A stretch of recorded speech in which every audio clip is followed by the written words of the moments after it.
السلام عليكم ورحمة الله وبركاته. حبايبي عاملين ايه؟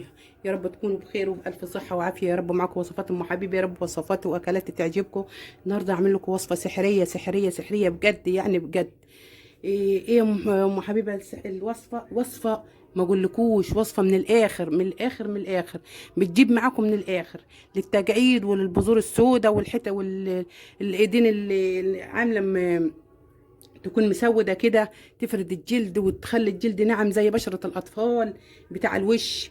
بتفرد البشرة وبتخلي البشرة ناعمة وحلوة وناقية، زي ناقية ناقية ناقية يعني بجد. يلا كده يا حبايبي، أنا هوريكم المكونات الحلوة بتاعة مية دي. اللهم صل على سيدنا محمد. مية، ودي يا حبايبي ده زيت، الزيت اللي اللهم صل على سيدنا محمد. اللهم صل على سيدنا محمد حبيبي يا رسول الله. ده زيت اللوز الحلو، اللوز الحلو، الزيت حلو كده، تجيبيه من عند العطار تقول له زيت اللوز الحلو. ده هيتحط معلقتين بعد ما ما الرز اللهم صل على والبذور الكتان يستووا مع بعض كده، وهيدلوا سايل حلو وجميل. ايه وهتبقى معايا خطوه بخطوه. وصفه يعني وصفه جميله وروعه. يا رب تعجبكم الوصفه الجميله دي. يلا بينا تعالوا معايا على البوتاجاز.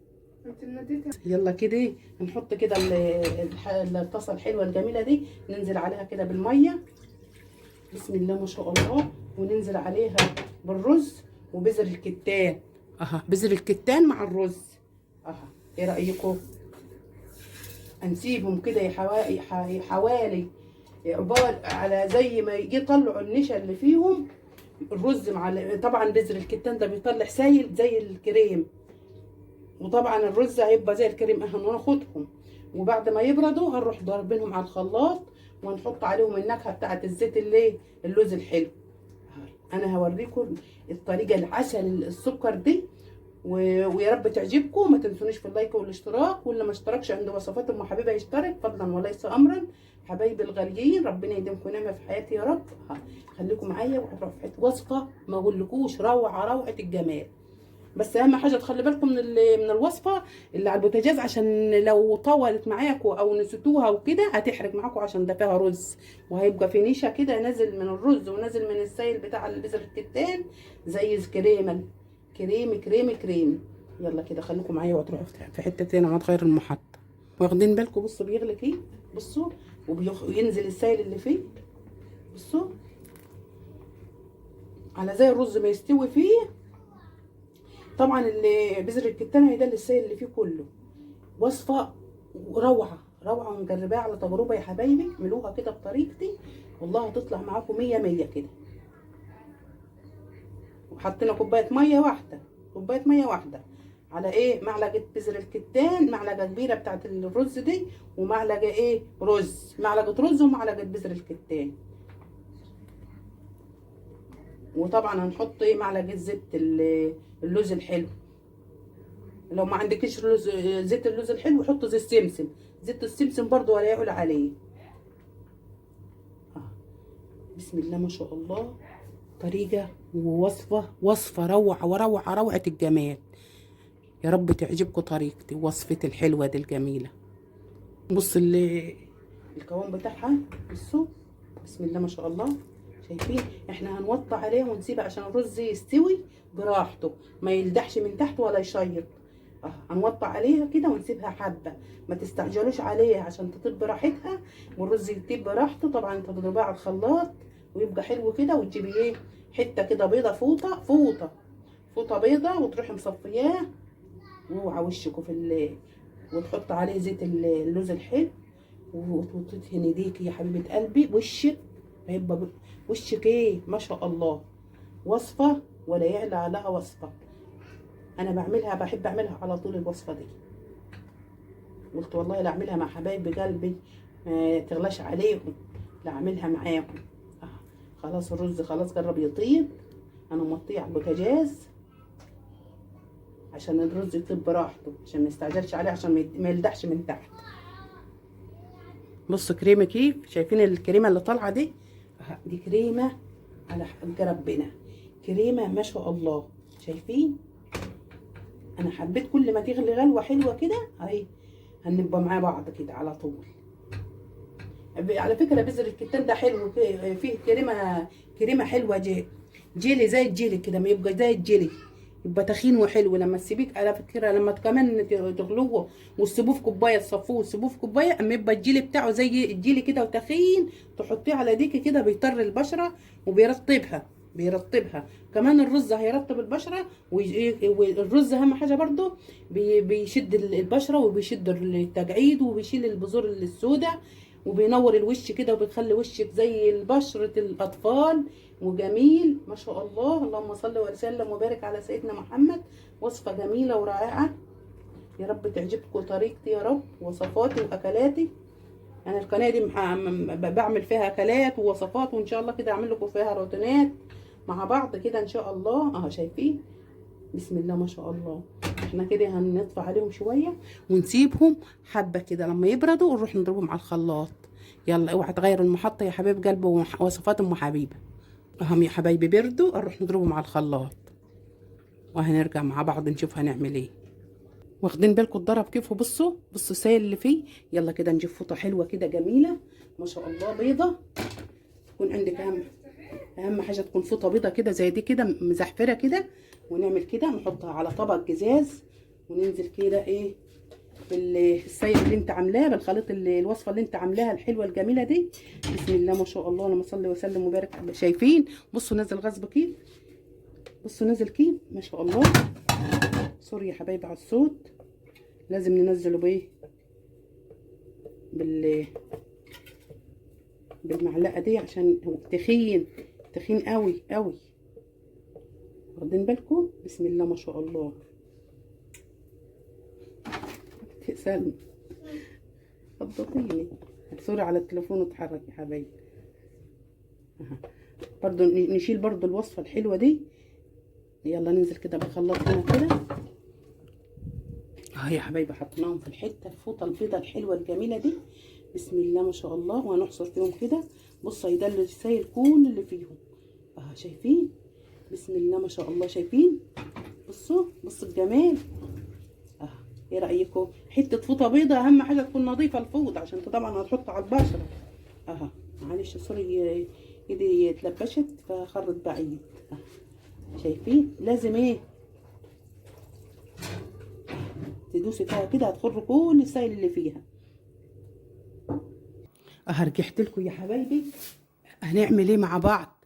طبعا انتوا اللي انا شيلته ده اللي اللهم صل على سيدنا محمد، البذر بتاع الرز على بتاعه بذر الكتان مش هنسيبه. ليه؟ هنعمل به ايه؟ ننزل كده عليه بمعلقه سكر حلوه وجميله ما شاء الله، ونعمل بها ايه؟ صنفره. نعمل بها صنفره اهم حاجه. ثواني يا سلمى ثواني.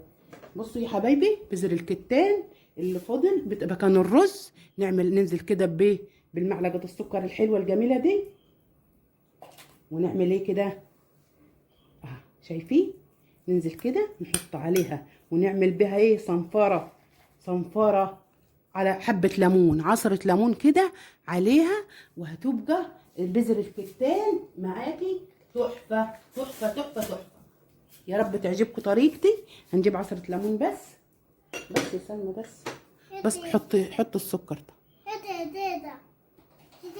بصي يا حبيبه قلبي، لو بشرتك حساسه ما تحطيش، حطوا ميه مورد عادي، ده ماشي وده ماشي، بس انا هحط ايه الليمونه دي عشان معلش التليفون فصل.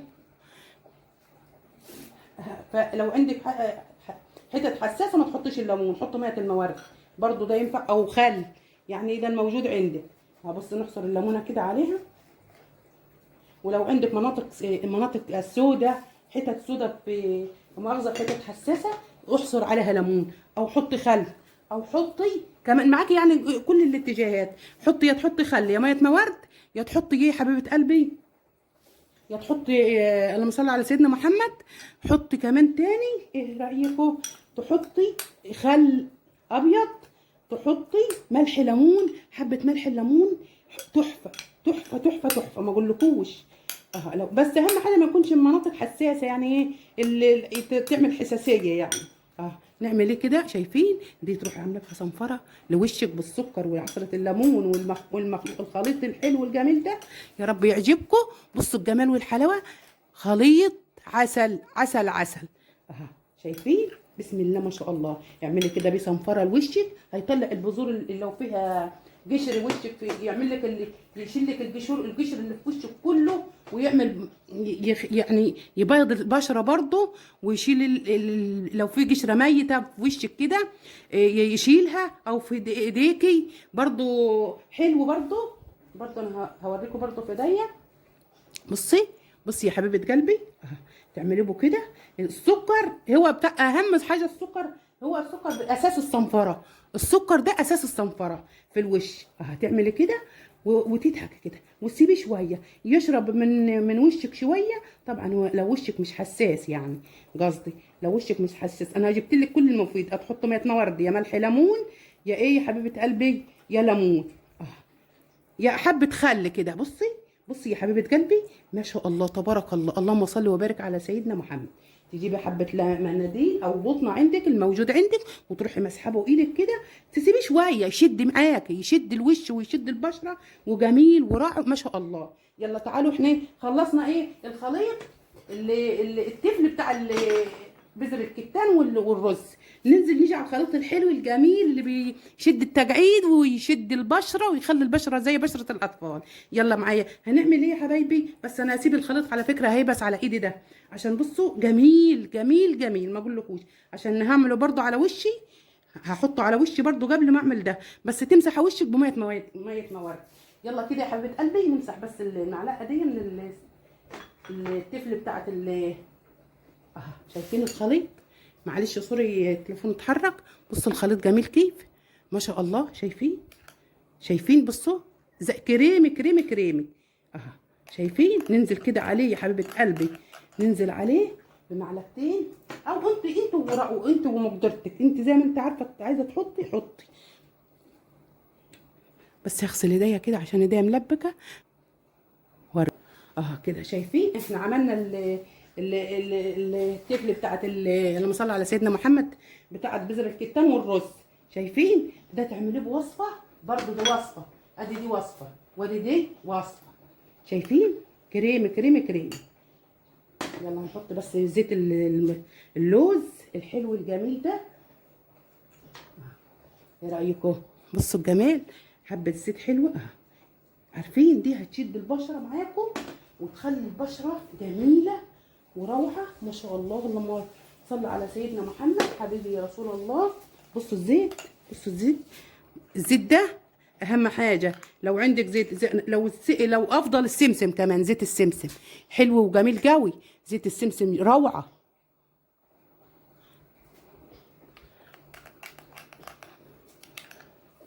شايفين؟ ندي كده تقليبه حلوه كده ما شاء الله. شايفين كريمي كريمي يعني. شايفين؟ ولو بيتيه على وشك، واو واو واو. الخليط ده لو بات على الوش، بس اهم حاجه تكوني وشك رافعاه لفوق، عشان لو نمت على جنبك طبعا انت تسيبيه لما يبس، تقعدي بيه لما يبس، وبعد كده تسيبيه على وشك. لو بيت على وشك هيبقى روعه، وشك هيبقى ابيض، ويبيض الوش وبيفتح الوش وبيشيل التجاعيد ويشيل الحاجات السوداء.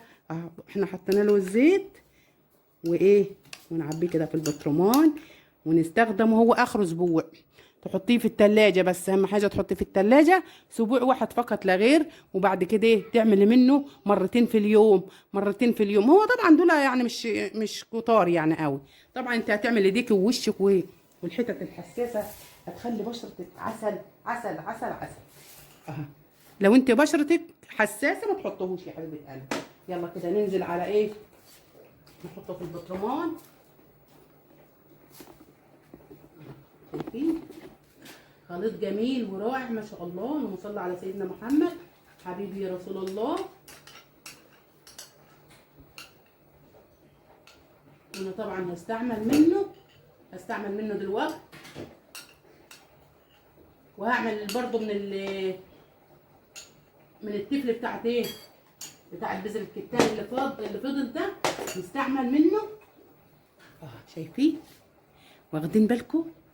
والله العظيم يا حبايبي كريمه كريمه كريمه كريمه، ما اقولكوش على الكريمه. شايفين؟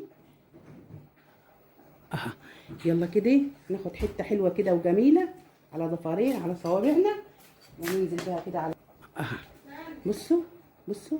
وتسيبوه، بس اهم حاجه تسيبوه يبس على وشكم. احنا طبعا ما انت لو حطيتي، احنا ما حطيناش ليمون على ده، على الكريم ده. احنا حطينا ليمون على البذر الرز وبذر بتاع بذر الكتان، عشان لو انت عملتيه بتاع صنفره لوشك او لديكي مش هيجرى حاجه خالص. بس اهم حاجه ما تكتروش في الليمون ولا تكتروا في الخل، ولو حابه مثلا وشك حساس حط ميه مورد، يبقى تحفه تحفه تحفه. شايفين؟ بسم الله ما شاء الله، وصفه جميله وروعه ومجربه. والله انا مش عايزه احلف، انا مجرباها حلوه وجميله. شايفين؟ بس اهم حاجه سيبيها على ايدك، سيبيها على ايدك شويه، شد البشره وهتخلي البشره ناقيه وحلوه وجميله وزي بشره الاطفال. يا رب فيديو البسيط ده يعجبكم. وبصوا الغطا الحلو الجميل ده، نقفلها كده. دي هتتخن تاني شويه. بصوا يا جمال ويا حلاوته على الوصفه الجميله دي، العسل. شايفين الجمال؟ وصفه جميله جميله جميله ورائعه. يلا كده نقفلها، ولما نفضي مصالح نعمل مصالحنا نروحي قفلناها. معلش ما كنتش واخدين بالكم وانا بقفلها. يلا نقفلها، قفلناها هي، ونروح نحطها نعينها حبه في التلاجة، هتتخن برضو تاني وهتبقى جميله وحلوه. ويلا كده يا حبايبي، بس يا رب يا رب فيديو يعجبكم، وفيديوهات البسيطه دي تعجبكم ونور رضاكم يا حبايبي يا رب. وابقى عند حسن ظنكم وفيديوهاتي حبايبي. ما حرمش منكم، يديمكم نعمه في حياتي يا رب، واسيبكم في رعايه الله وحفظه. والسلام عليكم ورحمه الله وبركاته.